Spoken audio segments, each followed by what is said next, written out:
Part 11, the Specific Anarchist Organization, SAO. Anarchist Propaganda. The Specific Anarchist Organization is also dedicated to anarchist propaganda. Start quote, propaganda is not and cannot be but the constant, tireless repetition of the principles that must be our guide in the conduct that we must follow in the various circumstances of life. End quote. Thus, we understand propaganda as the dissemination of the ideas of anarchism and, therefore, as a fundamental activity of the anarchist organization. Its objective is to make anarchism known and to attract people to our cause. Propaganda is one of the activities of the anarchist organization and not the only activity. It should be performed constantly and in an organized manner.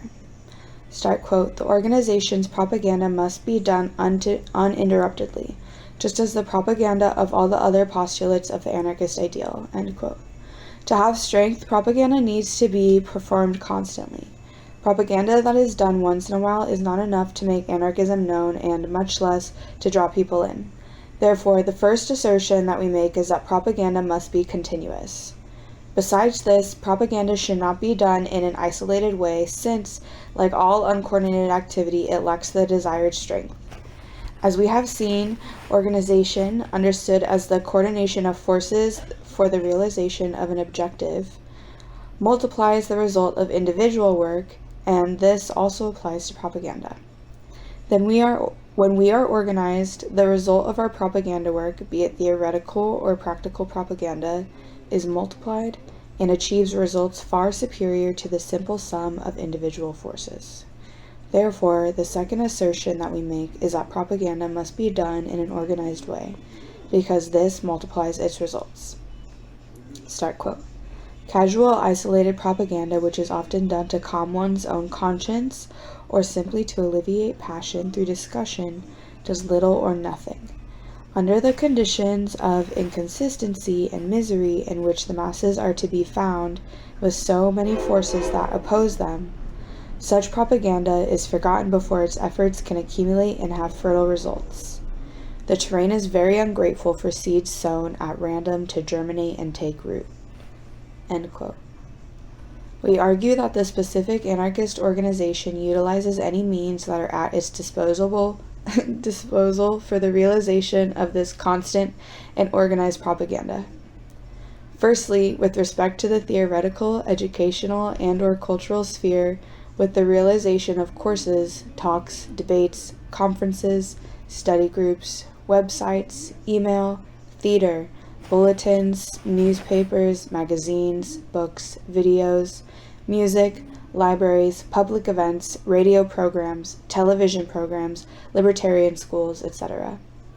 We truly value all this propaganda and think that it is fundamental in order to attract people and ensure that they know the critiques and also the constructive proposals of anarchism. Thus, it is possible to develop anti-authoritarian values in people to stimulate their consciousness, to make them see the exploitation and the domination in a more critical way such that they look at alternatives of struggle and organization. These people can be approached seeking to deepen their knowledge, to involve them in discussion, and also to organize them for action. This type of propaganda, when performed on a large scale, is fundamental since it functions as a social lubricant that slowly changes the culture in which we live and makes the introduction of anarchist ideas and practices into society easier. This massive propaganda work slowly turns the people's consciousness and causes the ideology of capitalism, which is already transmitted in the form of culture, to be more questioned and even less reproduced. As we understand consciousness as a capacity that people have to know values and ethical principles and to apply them, we believe this propaganda activity to be highly relevant for the permanent gain of consciousness. In the first instance is to remove prejudices and capitalist culture, then to make people come to see authoritarianism critically. Finally, to take some of these people to the struggle against authoritarianism. We understand that any process of social transformation with final objectives like those that we propose will depend on acceptance, or at least on non-rejection, of large sectors of the population. And propaganda, in this sense theoretical, educational, and or cultural, will contribute significantly to this. Thus, start quote, the propaganda carried out by organized anarchists is also a way of manifestation in order to prepare the future society.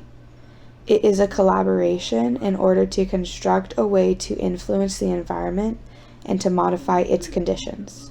End quote. However, we must understand the limits of this propaganda.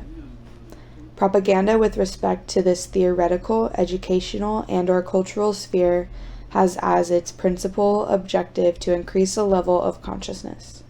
Therefore, it aims to transform people's ideas. And this is the reason why we see serious limits in this model of propaganda.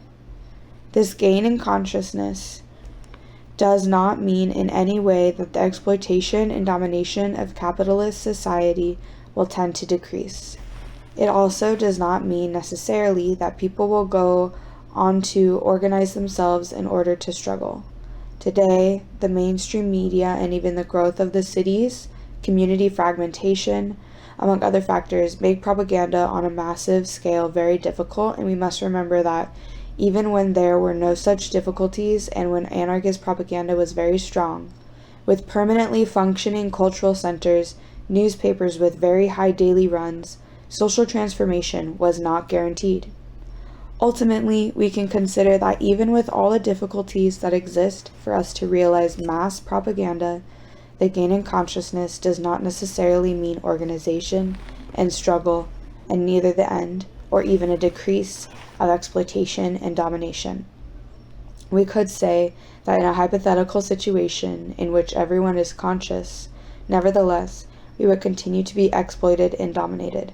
Therefore, start quote, neither the writers, nor the philosophers, nor their works, not even the socialist newspapers constitute socialism alive and well. The latter can only find real existence in clarified revolutionary instinct, in collective will, and in organization. And when this is instinct, this will, and this organization are lacking, the best books in the world are nothing but empty theories and impotent dreams. End quote.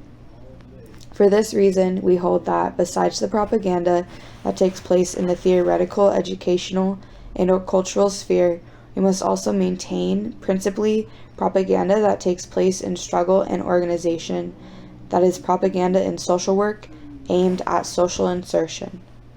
By taking place in the ambit of the class struggle and of social movements, the work of anarchist propaganda aims to mobilize, organize, and influence social movements with anarchist practice.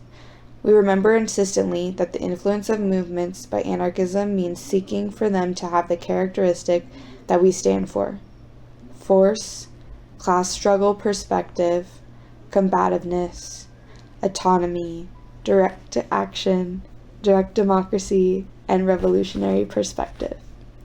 To achieve this influence, the specific anarchist or organization carries out its propaganda emphatically through words and primarily by example. We understand the entire process of social work and insertion that we dealt with earlier as the main propaganda work that the anarchist organization should develop. In struggle, while active minority, the anarchists create social movements, join already existing movements, and seek to influence them as much as possible. Always by example, to function in the most libertarian and egalitarian way possible. This work is therefore, start quote, to educate for freedom, to elevate the consciousness of the workers' own strength and capacity as men habituated to obedience and passivity. It is therefore necessary to proceed in a way in which the people act for themselves, or at least believe to be doing so out of instinct and self-inspiration, even though in reality the thing that has been suggested to them, end quote. Even though, start quote, To educate for freedom, to elevate the consciousness of the workers' own strength and capacity as men habituated to obedience and passivity. It is therefore necessary to proceed in a way in which the people act for themselves, or at least believe to be doing so out of instinct and self-inspiration, even though in reality the thing has been suggested to them." End quote. In this way, anarchist propaganda serves the whole work process of the anarchists while active minority within social movements, and in the actual creation of the popular organization. When we perform anarchist propaganda, we must think necessarily about the camp most conducive to it. We understand that the best propaganda is that which we realize among the social movements that give shape to the class struggle, thus seeking short-term gains, working among the people organized by need. We understand it to be possible to plant the seeds of our anarchism by means of propaganda and carry society to a revolutionary process that opens the way to libertarian socialism. It is not that other alternatives do not serve us, but this reflection on where and for whom to perform propaganda must always be made.